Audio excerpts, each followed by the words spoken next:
Salut la compagnie, c'est Jules Melon et aujourd'hui dans un procédé critique, il va être question d'un film d'animation japonais totalement à part, qui fête ses 40 ans d'ailleurs dans son pays d'origine puisqu'il est sorti en 1985, mais qui vient d'avoir enfin une version cinéma chez nous il y a quelques jours. Eurozoom l'a proposé en salle, en version 4K remasterisée d'ailleurs. Il y avait aussi une présentation au Festival de Cannes.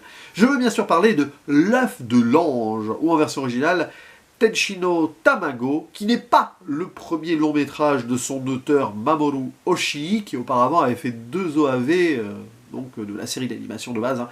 Lamu, ça c'est la version française, que vous avez peut-être pu découvrir comme moi sur la 5, il me semble à l'époque.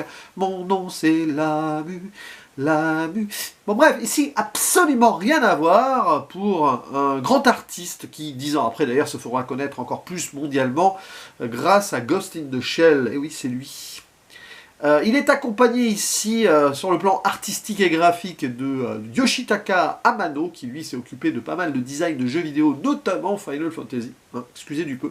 Il y a aussi son pote Shishiro Kobayashi, qui avait travaillé sur un des Lamu, et qui aussi avait collaboré avec Miyazaki pour son premier long métrage cinéma, Le Château de Cagliostro.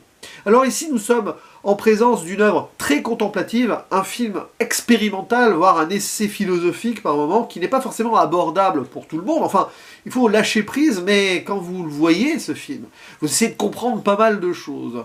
Là, c'est mon 3e visionnage. Je ne sais pas si j'ai encore toutes les clés pour bien analyser l'ensemble, parce que on peut vraiment avoir des lectures totalement opposées et différentes selon nos ressentis.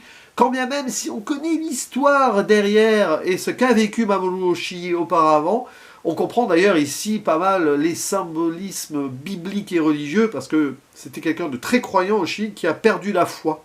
Et je pense que ce film en parle un peu. Je vous passe ici le casting vocal. Certes, il y a 2 personnages, un jeune homme et une petite fille, mais on les entend très peu. Et pour cause, c'est très silencieux.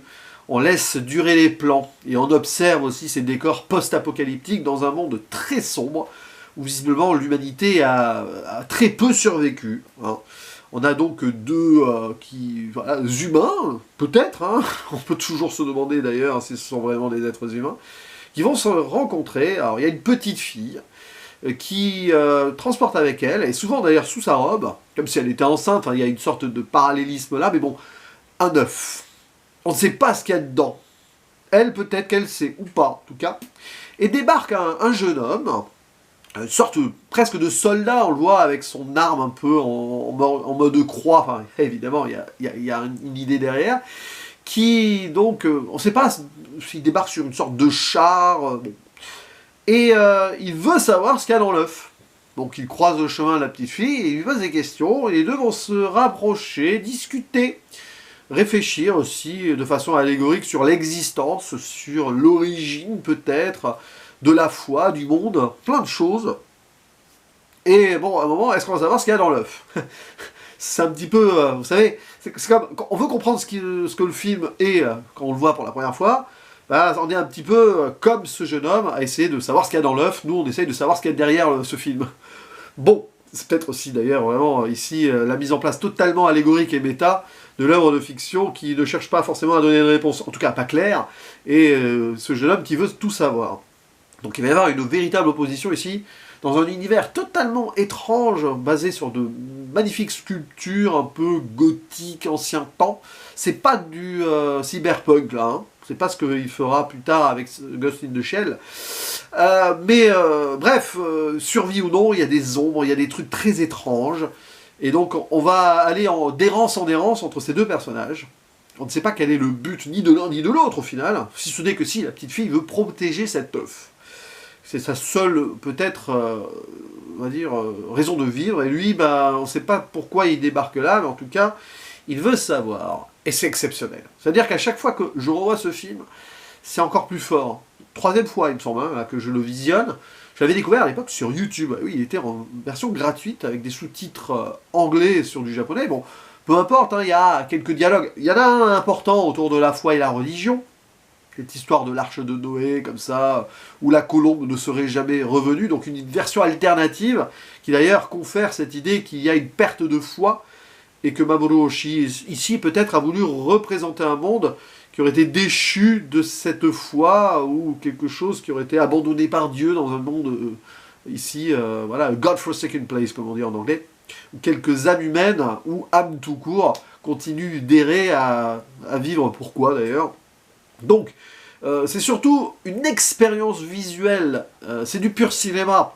On dit souvent que, en tout cas c'est dans des discussions que je peux avoir avec certaines personnes, pour qu'une œuvre cinématographique soit vraiment purement du cinéma, il faut savoir la regarder, etc., presque en coupant le son.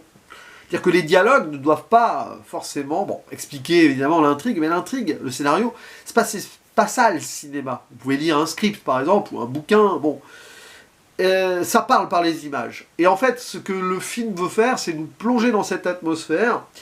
Et en effet, vous pouvez couper le son. C'est-à-dire que même si vous trouvez une version japonaise sans sous-titres, de toute façon, si vous allez le voir en salle, vous aurez les sous-titres. Hein. Vérifiez près de chez vous s'il est encore au cinéma, parce que quand cette vidéo sortira, je crois que ce sera la 2e ou 3e semaine. Bon, on sait jamais. Bref, les sous-titres pourraient tomber en panne, que vous comprendriez quand même peut-être ce qu'il y a à comprendre, c'est-à-dire le choc cinématographique, évidemment, l'aspect, j'allais dire, très ambitieux hein, sur la narration, ou presque la non-narration par moment, mais il y a une narration. Elle est là visuellement, et puis c'est pas si compliqué non plus à comprendre, à part évidemment certains détails, symboles et tout qui sont là, il y a des scènes, bon on peut se poser des questions. Je pense que c'est assez impactant, mais on n'est pas obligé d'analyser dans tous les sens, on peut avoir nos interprétations propres à nous, c'est ça le plus important. Ce qui est sûr, c'est que vous allez vivre cela comme quelque chose de philosophiquement intense, qui transcende presque le médium cinéma des fois. Bah, c'est un peu ça, le cinéma des fois ça te fait plonger ailleurs. Avec, quelque part, en effet on sent le mal-être, enfin mal-être, quelque chose que Mamoru Oshii voulait projeter là. Donc quelqu'un qui était très... ouais, il était chrétien, ce qui n'est pas évident pour un japonais, bon il y en a hein, des chrétiens japonais, et qui visiblement il était déçu, et lui-même déchu de sa propre foi, et c'est exactement ce qu'il a voulu montrer là. Alors les symbolismes religieux sont partout, bien sûr. Alors l'arche de Noé, elle revient. Hein. Je vais faire une mini-zone spoiler quand même pour un truc, pour l'interprétation, mais je serai obligé. Et bien sûr, alors l'idée de la création et de la foi, la petite fille représentant cette foi aveugle, dans le sens où elle a cet œuf, elle le protège, elle sait même pas ce qu'il y a dedans, peut-être en tout cas, bon bref, mais elle veut y croire, voilà. Elle tient à ça, c'est son lien à la vie, de toute façon, c'est la foi, la vie, l'œuf c'est la vie. Enfin, c'est-à-dire que normalement d'un œuf va naître la vie. Mais bon, est-ce que c'est une chimère voilà, on ne sait pas. Et l'autre, le jeune homme, c'est peut-être une version de Shi, qui vient questionner cette foi, avec son scepticisme, c'est un peu comme saint Thomas. Mais bon, il ne croit que ce qu'il voit. Donc tant qu'il n'a pas vu ce qu'il y avait dans l'œuf, pour lui, cet œuf, il n'y a rien. Et c'est pour ça qu'il parle à un moment de cette arche de Noé, en parlant donc voilà, de l'histoire...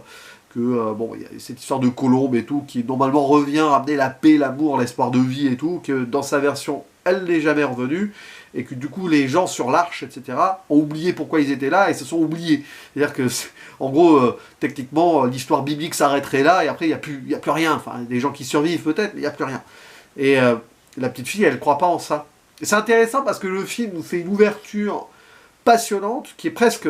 qui peut être très trompeuse, mais quand tu revois le film, tu comprends un peu aussi, sur une sorte d'autre œuf, qui n'est pas l'œuf de la petite fille, et en son sein, un peu plus gros, en son sein une sorte d'oiseau géant qui s'apprête ou non à éclore, on le voit, il y a soubresaut dedans.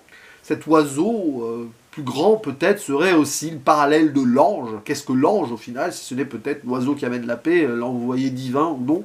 Mais du coup, est-ce que ça va éclore ? Est-ce que ce qu'il y a dans l'œuf de la petite fille va éclore ? Est-ce que ça va ramener la vie sur cet endroit qui est totalement désolé ? Désolé ou pas, parce que, bon, il y a ces deux personnes, oui, il y a des... Alors, c'est là où on peut se poser pas mal de questions, une sorte de fantôme, pour moi, c'est un peu ça, hein, ou alors de la mémoire de l'âme humaine qui n'est plus là, une sorte de pêcheurs qui vont courir face à des ombres pour pêcher des poissons ombres qui n'existent pas. On remarque ici, du coup, peut-être... cette idée de survie du nulle part ou de gens qui ne sont plus là. La petite fille est-elle vraiment une petite fille d'ailleurs? Elle remplit des bocaux parce qu'il y a de l'eau, il y a du liquide, alors pour boire et pour la vie, hein, forcément. Elle se raccroche à la vie, c'est clairement ça. Hein. Et elle court, elle se raccroche à la vie, c'est un peu cette idée. Et lui, il est là très stoïque à la suivre. Et il va essayer donc de percer le mystère. Et nous, spectateurs, on a envie d'être le jeune homme. Premier visionnage. Et plus tu revois le film, plus tu te dis que tu pourrais être la petite fille. Ou tu pourrais être une sorte de spectateur omniscient qui explore ce monde. Et qui déjà contemple des magnifiques choses, hein. Sur le plan architectural, il y a aussi donc ces squelettes géants qui apparaissent. Il y a beaucoup de choses sur le plan un peu de l'abandon et de ce questionnement humain métaphysique qui ont dû inspirer Hideaki Anno pour sa série Evangelion, Neon Genesis Evangelion. En plus, hein, l'œuvre de l'ange, bon, ces idées-là, de ces symboles religieux déchus ou détournés de leur sens d'origine. En cela, l'œuvre de Hoshi et cette magnifique série qui a donné de très très beaux films d'animation aussi, donc d'Anno, peuvent être mises en parallèle. Je pense que Hideaki Anno a déjà référence, enfin il l'a dit qu'il adorait le travail de Hoshi de toute façon, hein, regardez Ghost in the Shell, il y a quelque chose aussi pour la coquille vide qui récupère des âmes ou non. Bref, je vais dans une zone spoiler ici, interprétative ou non, analytique ou pas, c'est pas très important, je vais pas forcément rentrer trop dans les détails, mais pour moi, la fin dit tout. T'arrives au bout, tu vois que ce monde il est posé, voilà, il y a cette caméra qui s'élève, qui nous fait donc nous, du point de vue de ce qu'on a vu dans le film, devenir une sorte de spectateur omniscient, peut-être une sorte des dieux, enfin, toute proportion gardée, mais bon, où on voit au loin que cet univers que nous avons eu pendant tout le film est posé sur une coque retournée d'un immense bateau. Et alors là, évidemment, tout le discours autour de l'arche de Noé fait sens. T'as un peu l'impression, indirectement, que ce que dit le jeune homme est vrai. C'est-à-dire que, oui, l'arche de Noé a succombé au déluge, elle est là, et de cet endroit est né une sorte de microcosme, où l'humanité a continué à vivre là. Donc t'as un peu l'impression que t'es dans une sorte de monde parallèle, alternatif, où la religion aurait foiré. Voilà. Où Dieu aurait foiré sa création.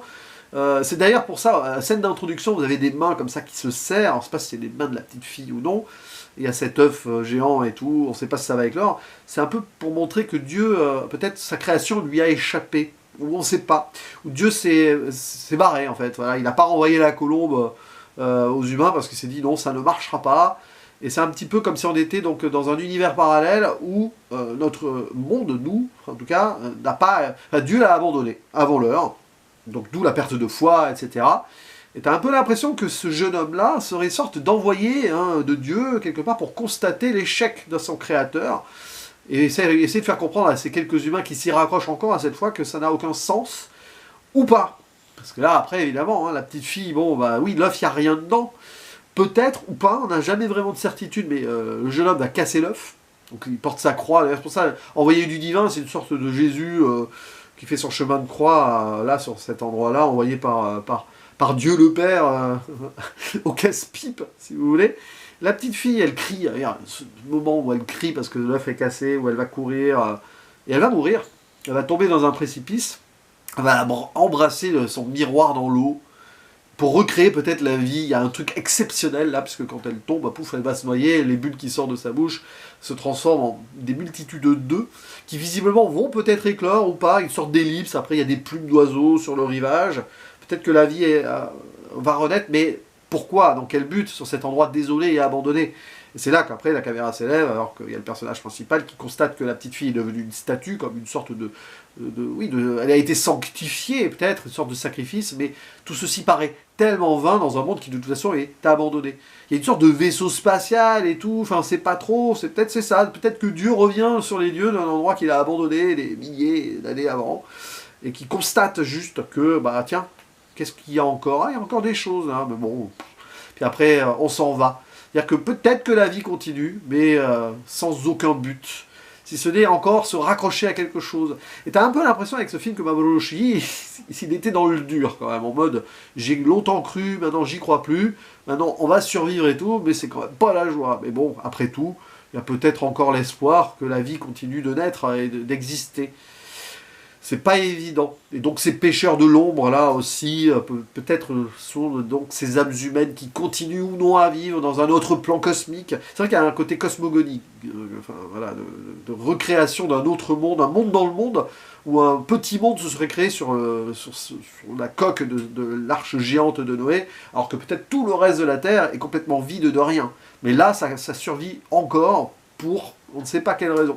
La petite fille pourrait être aussi une forme d'ange, hein, de l'ancienne version d'un dieu qu'il a laissé là quand même, en mode On va voir, peut-être, j'y reviendrai dans quelques milliers d'années pour constater si cet espoir a suffi, mais du coup, il n'y a pas de réponse à donner à la fin, si ce n'est que il est venu constater, observer, et peu importe en final. Mais bon, peut-être qu'il y a quand même une leçon derrière aussi, comment la création peut échapper à son créateur.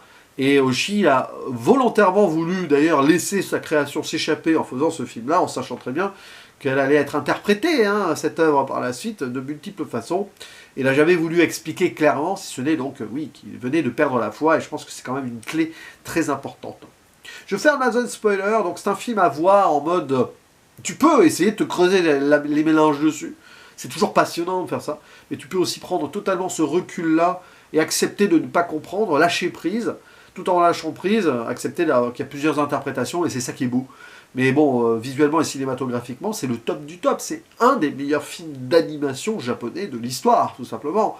Et on n'en parle que peu. Alors là, cette ressortie en salle, ou tout court sortie en salle chez nous, va peut-être, j'espère que quand même il a été distribué correctement, mais permettre enfin de donner ses lettres de noblesse à ce film qui est très important, qui est certes un peu opaque par moments, un peu abstrait, mais en fait il y a beaucoup de concret déjà sur le plan de la mise en scène narrative, tout ce que vous voulez, c'est exceptionnel, sur le design et tout, et quand même sur les thématiques de croyance et création, de désolation, de savoir ou non comment continuer, malgré tout. Il y a à la fois une forme de désespoir et d'espoir, vous y voyez ce que vous voulez arriver à la fin, et c'est exceptionnel.